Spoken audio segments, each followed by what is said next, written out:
Shalom, all praises to Yahweh Bashem Yahushai, and double honors to the apostles and the elders of Great Millstone, Bashem Rakak Wadash. My name is Yakaba from Plain Tables Camp, Philly. This is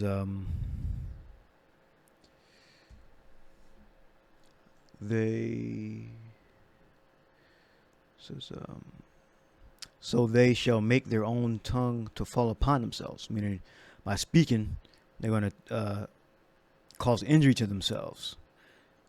Right, because the elect will be able to prepare. It says Psalm 64:6, they search out iniquities, they accomplish a diligent search, both the inward thought of every one of them and the heart is deep. So they're figuring out how they're going to establish themselves as, tyrants, or even more than they are now, but they're going to come from the secret place and reveal, at least part of who they really are by the institution of that implant. That's going to show who they really are, what their actual intent which is to control. But the power shall shoot at them with an arrow, suddenly shall they be wounded. Yeah, because in 1 hour, their kingdom's going to be destroyed. Psalm 64:8, so they shall make their own tongue to fall upon themselves. All that see them shall flee away. All right. It says right there. Well, that's it right there. So this is the video here.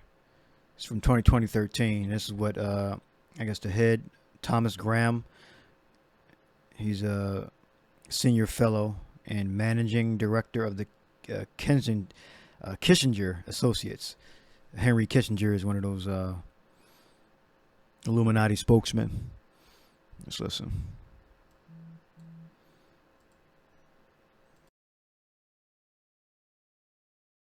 I don't like to think in terms of opportunities at this point. I would put it, at least in my area, more in terms of the biggest challenge that we face over the next decade. I've dealt with international affairs in my career now for about 25 or 30 years. And we are in the midst of one of the historic global transformations that is going to eventually lead to a new world order. The shape of that we don't know at this point, but we know the processes that are underway. It's commonplace now to talk about the shift in global dynamism from the Europe, Atlantic region to Asia and the Pacific region. We've seen the tumult in the Arab world that started a couple of years ago. But we also know that the whole notion of power in the international system is changing. Before we talked mainly in terms of military power. We know economic power is much more important now. Soft power has become a very popular and almost voguish topic to talk about now. We've also seen that the fundamental building block of our international system, the sovereign state, you see it under stress from supranational organizations, sub-regional organizations, terrorist groups, transnational corporations, transnational non-governmental organizations, and so forth. We're seeing now that because of globalization, there is a tension between global processes and national regulation. We see that most vividly in financial flows that move around the globe almost instantaneously because of the internet, and yet it's still regulated largely by national regimes. And finally, we've seen globalization, the rise of new technologies, lead to an adjusting of the balance between state and society. I think most vividly right now in the Middle East. And so a massive global transformation. And all these forces, all these developments are going to play themselves out over the next decade. And the question is whether we can turn this challenge into an opportunity. Because there is an opportunity to take these various forces and build a new world order that will help create and sustain peace, prosperity, and justice well into the 21st century.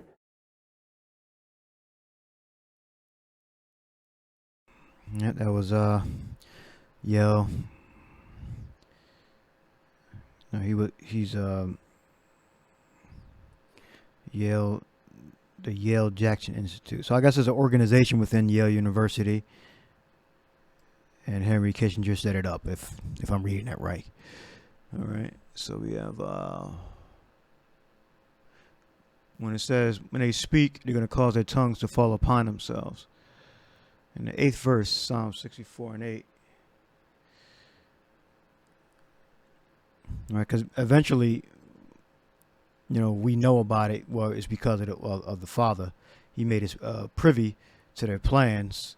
They telling themselves, and we receive, the revelation from, the Holy Spirit, and we got the record, the Bible. We look up fall upon. Will fall. It says bring injury or ruin to overthrow. Yeah, kashal.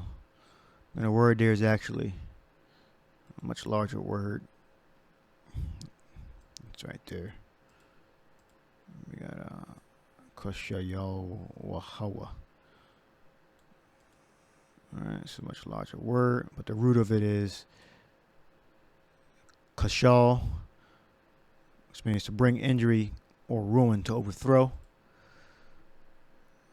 Says, so they shall make their own tongue to fall upon themselves.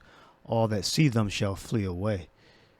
And so the elect are going to, see, what they're planning, and we'll be able to prepare ourselves through, receiving the Holy Spirit and, doing the will of Yahweh Shai. So this other video here, well, let me Revelation 13 and 15, and he had power to give life unto the image of the beast. That's the NWO. That the image of the beast should both speak and cause as many as would not worship the image of the beast should be killed. All right, and that image of the beast is a system which includes the chip, the implant. All right. So that's what they want to do. They want to establish a new system in which everything is monitored, and they're going to use the implant to monitor the people, because the people are cattle. The elite, they look at the rest of the nations, the people as cattle. All right, beasts to be herded, controlled, marked. You're fed at a certain time. When you look up, and if you don't worship the new system, the NWO, the New World Order, all right, and it says, and cause, meaning it's going to come to life. All right, it says both speak. It says it should both speak and cause that as not, and cause that as many as would not worship the image of the beast should be killed. So if you don't take the implant, if you don't follow the rules of this new totalitarian government, this tyrannical government or governments, you will be killed. And that's either by direct assault, summary execution, by torture, or it says the word there for kill is apaktino.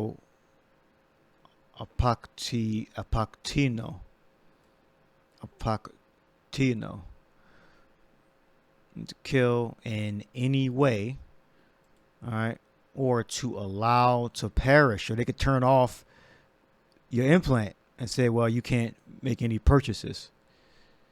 All right, because that's the curse.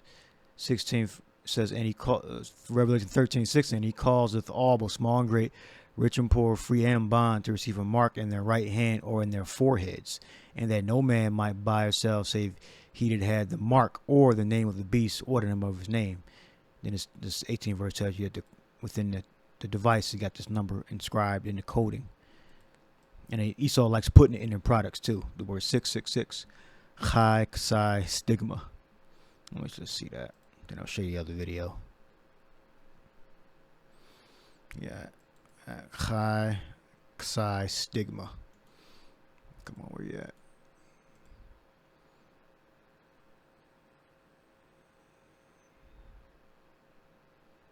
That's a stigma right there.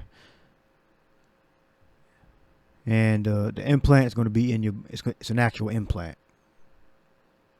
This ain't much vain speculation. 666, the meaning of which is the basis of. That's what they say. All right, but that's the number that Esau likes using. He likes using it and putting it in his products and showing it and flashing it. All right. And this is the Joe Biden. It says Joe Biden talks about the New World Order and Business Roundtable address. But I got the I saved the video, so you're gonna play it from VSL player. So just type in. Well, it's in the description box. Mute the mic. An inflection point, I believe, in the world economy. Not just the world economy, in the world. It occurs every 3 or 4 generations. As one of the top military people said to me in a secure meeting the other day, 60 million people died between 1900 and 1946. And since then, we established a liberal world order, and that hadn't happened. That's code for them saying they're about to kill a bunch of people. I know he said between 1900 and 1946, a lot of people died, but that was a threat he just made. All right, that's what I believe. That was a threat. All right, you can take it where you want. Died between 1900 and 1946, and since then we established a liberal world order. And since then, he established the liberal world order. So whenever the he said liberal world order, whenever the new world order they establish it, they have spikes within. They're pushing forth their agenda. A lot of people die. That's just how it is. When they came to the new world, they had to kill a lot of people because they wasn't with the order they were setting up. All right. Back then it was work, sugarcane fields, be a farmer, and you don't reap nothing from what you farming, whatever crops they force you to plant and then reap and give to them, to the Edomites, and convert to their religion.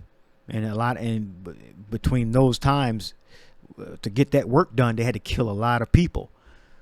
Then you had the world wars. I believe that's what he's talking about. All right, a lot of people had to die to establish that order. So they're going forth with another a leg or pillar to push forward their agenda to further establish a new world order. So a lot more people are going to have to die. That was a threat that he just made. 60 million people died between 1900 and 1946. And since then, we established a liberal world order, and that hadn't happened in a long while. A lot of people dying, but nowhere near the chaos. And now is a time when things are shifting. There's going to be a new world order out there, and we've got to lead it. And we've got to unite the rest of the free world in doing it. So anyway. All right, that was a threat. So to establish the new world order, he's speaking in code, a lot of people have to die, okay? So this is a warning. He's telling you before it happens that a lot of people have to die. Oh yeah, 13 minutes to establish another a leg or pillar or part of this new world order. So I'll play the video again and I'll close it out. Shalom. Turn it up a little bit. It's 120. An inflection point, I believe, in the world economy. Not just the world economy, in the world. It occurs every 3 or 4 generations. As one of the top military people said to me in a secure meeting the other day, 60 million people died between 1900 and 1946. And since then, we established a liberal world order, and that hadn't happened in a long while. A lot of people dying, but nowhere near the chaos. And now is a time when things are shifting. There's going to be a new world order out there, and we've got to lead it. We've got to unite the rest of the free world in doing it. So anyway.